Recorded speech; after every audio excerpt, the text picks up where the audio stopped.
we have already established that human relationships with food, so what we choose to eat and how we eat it, are influenced culturally but also biologically, right? So it's a biocultural mechanism, okay? So it's not just about what we like to eat or what is nearby, it's also about how that food interacts with our bodies. It's a combination of both factors.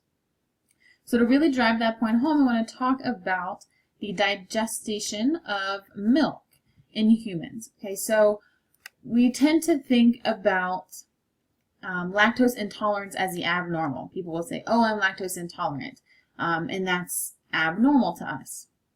Well, we have this enzyme called lactase that allows us to digest lactose, which is the sugar found in milk and other dairy products made with milk. Okay, and in reality, the ability to process milk or lactase persistence is actually the abnormal trait. So we tend to think about lactose intolerance as being abnormal, when really that is the normal trait or the default trait for humans, and lactase persistence is actually abnormal. So of all the people in the world, Northern Europeans, South Asians, and herders, so people who are herding cattle from the Middle East, the Arabian Peninsula, and Sub-Saharan Africa, these are the only groups of people who can actually process milk effectively and completely. Okay, a lot of Americans do trace our ancestry back to Northern Europeans, but if you think about the amount of people in the world, this is a very few number. Okay, so most of the people in the world can't actually process milk. They are lactose intolerant. Okay, lactase persistence is genetically regulated, meaning that it is a trait that is passed down genetically, but it's also been brought about culturally. So at the same time, animal domestication has made milk available to people all of the time, not just when you're nursing as a baby. So without cattle being around or other animals that produce milk, we wouldn't have been drinking milk or using milk. So it's partially due to animal domestication and having those animals nearby and around and accessible to you. Okay, and we continue to keep milk as a very important part of our culture because it's very economically beneficial, and it's a huge part of our economy now. Dairy products and the cattle industry are huge parts of our economy. And it's also been incorporated into this idea that we need it to be strong and healthy, when in fact you don't actually need as much calcium as we like to think. So yogurt every once in a while is pretty sufficient to keep you your bones strong and keep your calcium levels intact. We don't actually have to be drinking like a very tall glass of milk every day to keep our bones strong.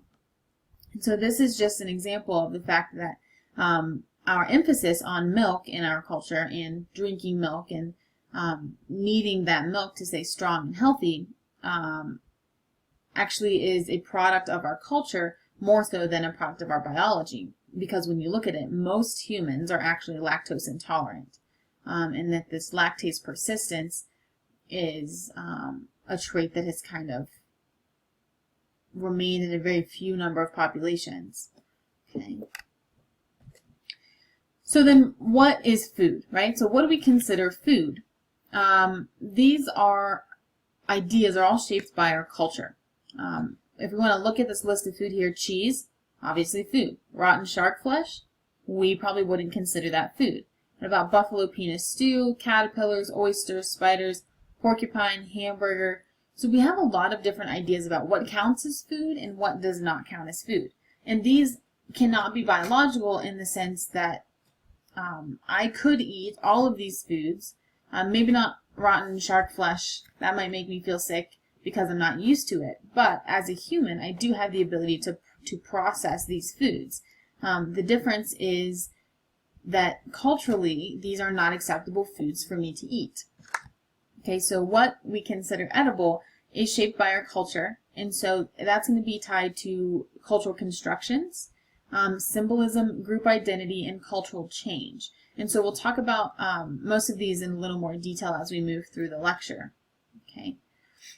So if we want to talk about foodways as being culturally constructed,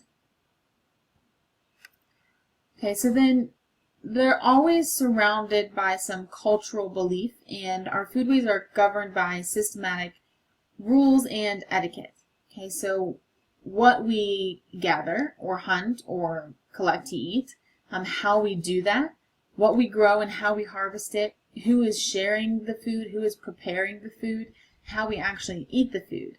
So all of these are cultural beliefs and are all culturally constructed, and they're all going to differ from one culture to the next.